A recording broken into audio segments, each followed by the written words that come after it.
Hi, my name is Jorge Villagra, and I'm presenting today the demonstration that we're going to perform with the yellow car you're just now watching on your screen.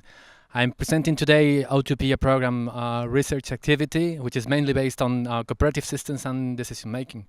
And what we are seeing today are 5 different demonstrations. You're going to see incrementally in demonstrations with an incremental difficulty. The first one we're going to see is an exhibition, a demonstration where you're going to see how the vehicle can adaptively plan the speed according to the road where it is driving. A second one where we will be doing the same thing in another part of the circuit where the speed is increased, and you'll see that the vehicle can adapt again to the driving environment. After that, we'll be using a LiDAR to detect obstacles and doing obstacle avoidance. Those obstacles will be static and thereafter dynamic. And there will be a final demonstration, a fifth one, where we'll be combining our two layers on planning, global and local planning, to show how they work. So Antonio, our safety driver today, is going to the starting position to start this very first demonstration, where he will be showing these capabilities on planning. Just to remind what we are doing here, we are using in the first 2 demonstrations RTK-DGPS to localize, combined with IMU, with inertial measurements, and we will be using those with low fidelity maps from OpenStream Maps, and you'll see that we can use automatically generated corridors to delimitate our path and our speed. So Antonio, I think, is placing in the starting position, as I said, and you'll be seeing how he followed a predefined route within the circuit. You're gonna see how the vehicle, as I said, starts in a moderate speed, but he can go to the most difficult parts of the circuit and adapt the speed to these particular situations. So you'll see now that he's done one of the difficult curves in the circuit, and he's now approaching to the second one. As I said, you can see in the upper part of the screen the speed at every time and the position. So you can imagine that the motion is quite similar to what a human driver will be doing. So you can see we are now in this straight bench that should be the higher speed part. It's going to take like 45 kilometers per hour, even a bit more than that, and it brakes at the very last part of the stretch. You can see the steering wheel turning, and he will be coming back to the destination point of this first circuit.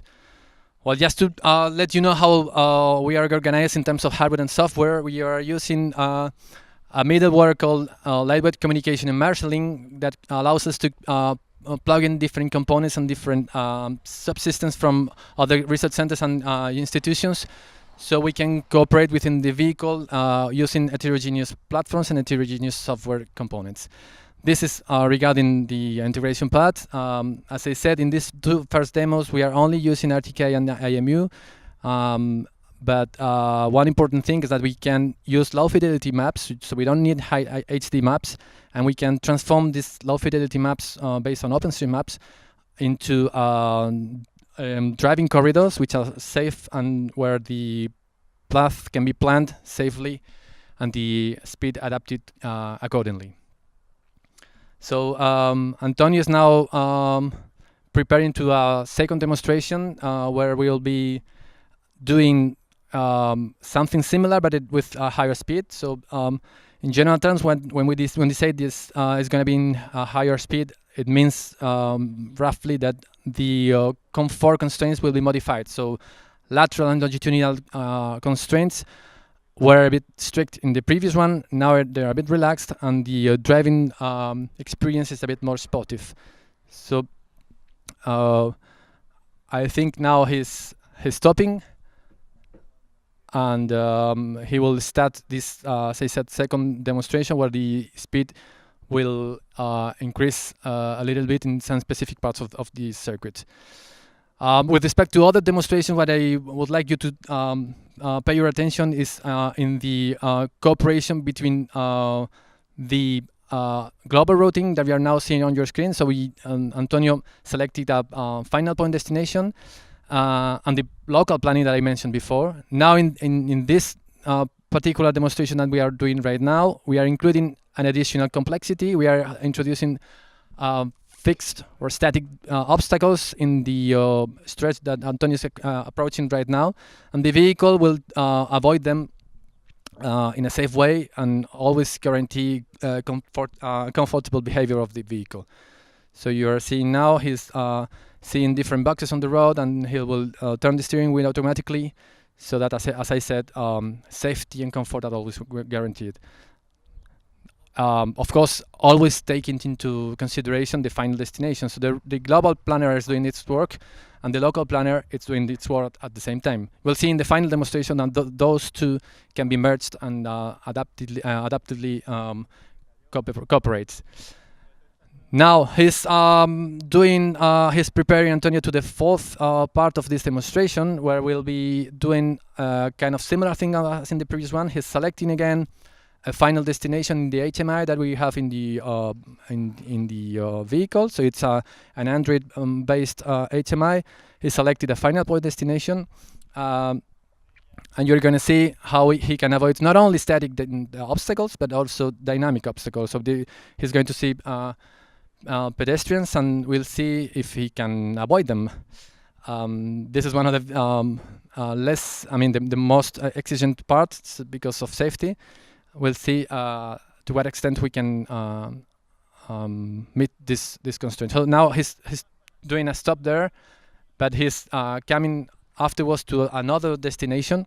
So every time he's mixing automatic and manual driving, that is one of the key aspects of our driving system. We can at any time resume manual driving or restart automation. So he's selecting again the final point destination with the HMI I just introduced before, and we'll see in the longest part of the circuit where we have this long stretch that a pedestrian is running along the path, and we'll see how the vehicle can avoid it in a safe way. Again, you can see in the upper part of the screen the planned trajectory in the global planner. Of course, we can see also the speed and the meters that you need to go up to the next curve. And now we enter in this final curve where the dynamic obstacle will be met, and we'll see if he's able to avoid it. Now he's increasing a bit the speed as it's supposed to be done in this kind of situations, but he's now going to meet a pedestrian who's crossing the street. The speed is reduced, and then he resumes the planned path as you see, and he restarts accelerating.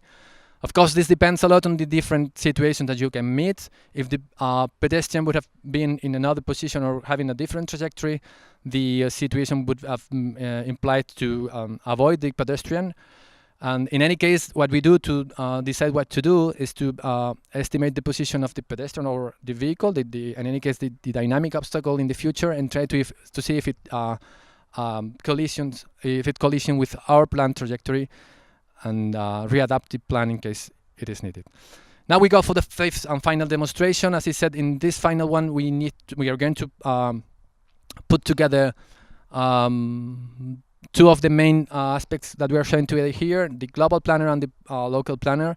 This global planner can do rerouting, as you can probably do in your navigation systems in your vehicle. The nice thing here is that we have integrated this OSM-based planner into our local path planner, so that we can, in case something appears in the roads, make this rerouting, as you will see afterwards. So again, he stopped at a specific point. He is now selecting with the HMI the final demonstration. You can see here the obstacle he's finding on the route, so that he will be forced to find a new route And we'll see how this new road can be transformed into a drivable corridor, and as a consequence, he will be able to drive through this new corridor and reach the final destination through a different road. He's now starting. He's going through the planned path. He's taking a new time this short stretch, and he's now turning right to the long stretch where he will be finding, as I said, the blocked road. The blocked road.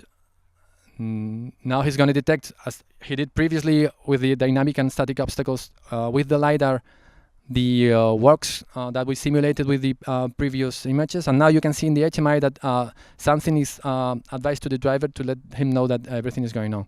And he dynamically adapted the road so that he can go through the roundabout and drive through it to reach the final destination. So with that, I think we've covered all the things that we wanted to show you. So the most important thing is to show that the, global and local planning can be merged and can be intrinsically coupled, so that in case anything goes wrong at the upper level, the local planner can do its work to follow a new route. So we don't need to have predefined routes. We can adapt to the new situation, always considering, of course, obstacles in a static or a dynamic way. So with that, I think we are getting to the final of our demonstration. I would like to thank for its huge effort Antonio and Jorge, who will be doing most of the work of this demonstration.